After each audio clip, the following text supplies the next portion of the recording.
Hello everyone. So today we are going to be drawing a primary colours quick draw using only food colouring. And I'm not going to be using any pencils at all. Just going to go straight ahead with the food colouring and start doing some basic shapes. So I'm adding a couple of round circles. You could add these anywhere on the page. It really doesn't matter where. I'm adding a basic stem shape and just making sure that that's double thickness. Actually, I'm just going to fill in this whole area over here. It'll look nice to have some areas which are full of colour. So I've got here some food colouring in this dish, and it's actually mixed with equal parts water to make it really flowy. I'm just adding some nice big leaf shapes over here near the top of the page. Now you can just use these basic shapes and add them in any kind of arrangement you like. Make sure that the same colours are not touching. So if you're doing one yellow leaf next to another, it's just going to all blur into one big blob. So maybe just leave a little bit of white space between them. Excuse my kids screaming in the background. I can't do anything to get them to be quiet today. Okay, so just adding a little bit of red in the middle here, and it's just going to really ooze out into the yellow, but that's fine. I like the kind of blended effect that it gives, and just going around this circle. And I'm going to use this red to just flick outwards from this circle into sort of a starburst type pattern. It's looking a bit like a flower already. And just some around the edge there. Now, because I've already added water to this, it will flow really fast. Oh, goodness me. It will flow really fast. And I'm also using some watercolour paper here. So that's going to mean that it's becoming even more flowy and that the paint is travelling across the page with ease. Now, if you just have normal paper, it won't flow quite so much, but you can still make it work.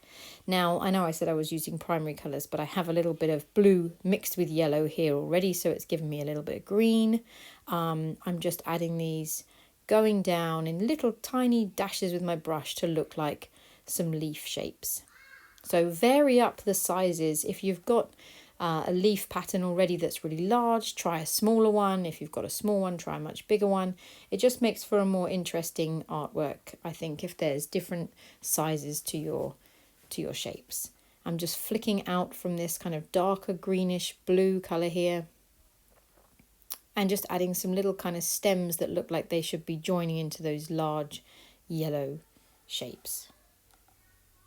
I'm going to pop a little bit of blue in the middle and just flick that out. So you can see that these colours will start to mix together, which is why I'm sticking with pretty much mostly primary colours here, because secondary colours or complementary colours will start to mix to form brown. And I just really wanted to see what would happen if I stuck with a really basic colour palette and then allowed the colours to mix themselves. So I actually have two different colours of blue here. Now, you can use food colouring or you can use liquid watercolours for this, or if you really don't have either of those things, watercolour paints would be fine as well.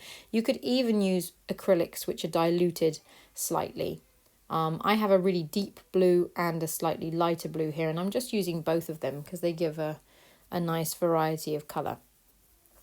So as you can see, all I'm really doing on this is basic stem shapes, leaf shapes, and circles, and maybe a few little flicky bits here and there, but not really anything much more complicated than that. I just wanted to do a really quick, not drawing, but a really quick artwork.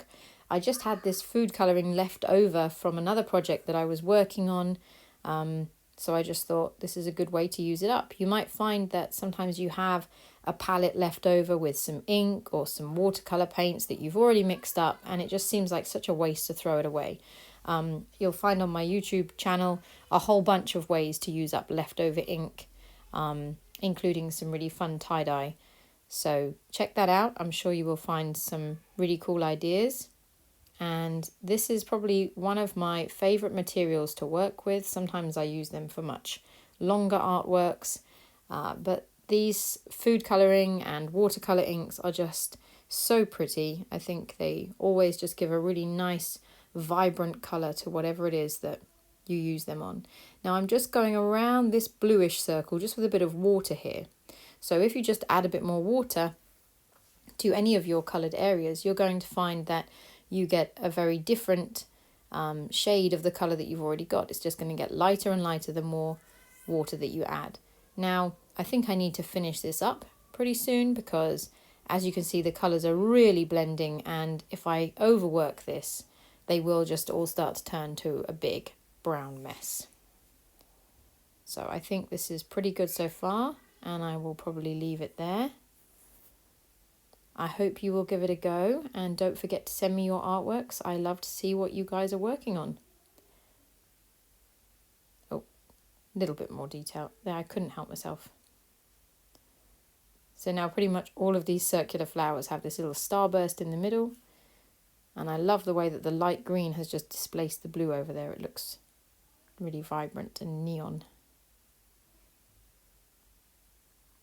And I think that is pretty much it. Thank you for watching, guys.